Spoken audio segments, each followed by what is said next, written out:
Xin chào các bạn, hôm nay mình xin chia sẻ với các bạn thêm một món đặc sản mùa nước nổi, đó là cá linh kho tiêu. Vào mỗi mùa nước nổi, trong mâm cơm gia đình thường có các món về cá linh như cá linh kho lạc, canh chua cá linh hay đơn giản hơn đó là cá linh kho tiêu. Cá linh kho tiêu thơm, nước kho đậm vị vừa ăn, thịt cá béo ngọt không bị rã, ăn cùng với cơm nóng, chấm kèm cùng với đĩa bông súng, bông điên điển trộn chua ngọt thì ngon cơm vô cùng. Đây là một món ăn giản dị, cách kho cũng đơn giản. Nào, mời các bạn hãy cùng mình vào bếp để cùng nhau khám phá món cá linh kho tiêu này nhé. Nguyên liệu để làm món này mình có 300g cá linh. Cá linh mình chọn những con cá mắt còn trong, có vảy sáng bóng, nên chọn những con cá có kích cỡ vừa phải. Cá còn nhỏ quá, ăn sẽ dễ bị bở và nát khi kho, còn cá lớn quá thì xương sẽ cứng, ăn không ngon. Gia vị để kho cá thì mình có là 1 muỗng cà phê hạt nêm, 1 muỗng cà phê đường và 1 muỗng cà phê tiêu. 3 muỗng canh nước mắm. Mình nên chọn nước mắm ngon để cho món cá kho được thơm ngon hơn. Ăn kèm cùng với cá linh kho tiêu thì không thể thiếu bông điên điển được. Mình có 150g bông điên điển. Bông điên điển cũng chính là một trong những cái đặc sản của mùa nước nổi ở miền Tây. Một lọn nhỏ bông súng. Một ít dưa chua rau muống đồng, hành lá, ớt và một ít tiêu xanh. Cách làm của dưa chua rau muống đồng thì mình xin chia sẻ với các bạn ở clip sau nha. Trước tiên mình đi chuẩn bị cái chén gia vị để kho cá. Mình cho vào 1 muỗng cà phê hạt nêm, 1 muỗng cà phê đường và 1 muỗng cà phê tiêu. Mình cho thêm vào 3 muỗng canh nước mắm. Nhà các bạn có sẵn nước màu thì có thể cho vào cùng luôn. Mình cho thêm 3 muỗng canh nước lọc. Mỗi khi kho cá mình thường pha cái chén nước gia vị trước, rồi khi kho mình mới cho vào thì nước kho nó sẽ được sệt hơn. Mình bắt chảo lên bếp và cho vào 1 muỗng canh dầu ăn. Cho vào 1 muỗng canh đường. Chờ cho đường tan và dần chuyển sang màu vàng.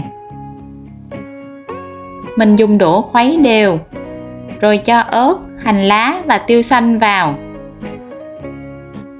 Mình đảo đều tay vì nước màu lúc này rất là dễ bị khét. Mình chỉ đảo cho hành vừa săn lại chứ không vàng, để vẫn giữ được mùi thơm của hành trong món cá kho. Khi mà mình thấy đường đã chuyển sang màu vàng cánh gián thì mình cho cá linh vào. Cá linh này mình mua ngoài chợ thì người bán đã bỏ sạch ruột rồi. Khi về nhà mình chỉ cần rửa lại với nước lạnh, sau đó rửa qua cùng với nước giấm muối để khử đi mùi tanh của cá. Mình đảo nhẹ tay để cho cá linh này nó thấm đều với nước màu. Sau đó mình cho cái chén nước gia vị này vào để kho. Mình để lửa nhỏ riu riu để cho nước gia vị thấm đều vào cá. Do cá linh mềm dễ gãy, cho nên khi đảo thì các bạn nhẹ tay để vẫn giữ nguyên được con cá.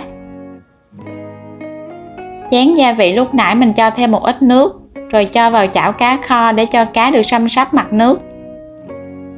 Rồi sau đó mình đậy nắp lại và để lửa nhỏ riu riu, kho cho cá ngấm gia vị mà không bị khét. Kho được một lúc, chảo cá kho đã dậy mùi thơm và nước kho sệt lại. Mình cho thêm vào một ít tiêu xanh. Bạn nào mà thích chảo cá kho có màu vàng đậm hơn thì khi thắng nước màu các bạn để lâu hơn một xíu. Nhưng mà màu vàng đậm quá thì ăn sẽ không tốt cho sức khỏe. Để cho cá được thấm đều gia vị thì mình dùng muỗng đảo cá nhẹ nhàng, vì cá lúc này rất là dễ bị gãy, con cá không còn được nguyên vẹn. Trong lúc kho cá thì mình đi trộn phần rau ăn kèm. Mình cho bông súng vào thau. Bông súng này mình đã cắt đoạn nhỏ vừa ăn. Cho dưa chua rau muống vào. Và cuối cùng là cho hết phần bông điên điển này vào. Mình cho vào thau 2 vá canh nước dưa chua. Do mình có nước dưa chua sẵn, còn các bạn không có thì các bạn có thể pha nước trộn gỏi theo tỷ lệ 1 giấm, 1 đường và 1 nước mắm. Mình trộn đều cho các nguyên liệu này thấm lại với nhau. Chảo cá đã được rồi, mình mở nắp ra và cho thêm một ít hành lá. một ít tiêu để dậy mùi thơm, cho thêm một ít ớt. Nhà không có trẻ nhỏ, các bạn sử dụng ớt cay, món cá linh kho tiêu sẽ thơm ngon và hấp dẫn hơn. Mình chừa lại một ít nước để chấm cùng với rau ăn kèm. Vậy là rất nhanh chóng mình đã có được món cá linh kho tiêu rồi đó. Nhìn ngon và hấp dẫn quá phải không các bạn? Món cá linh kho tiêu này sẽ ăn cùng với cơm nóng và ngon hơn nữa là ăn lúc còn nóng. Mình gắp một ít bông súng và bông điên điển, gắp thêm một ít cá. Mình mời các bạn cùng thưởng thức với mình nhé.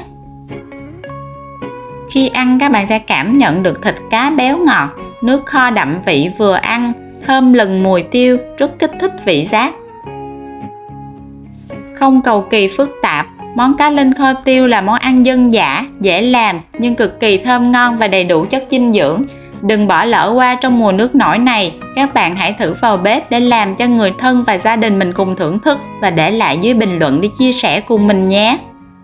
Cảm ơn các bạn đã theo dõi, các bạn ấn đăng ký kênh để ủng hộ mình nhé. Goodbye!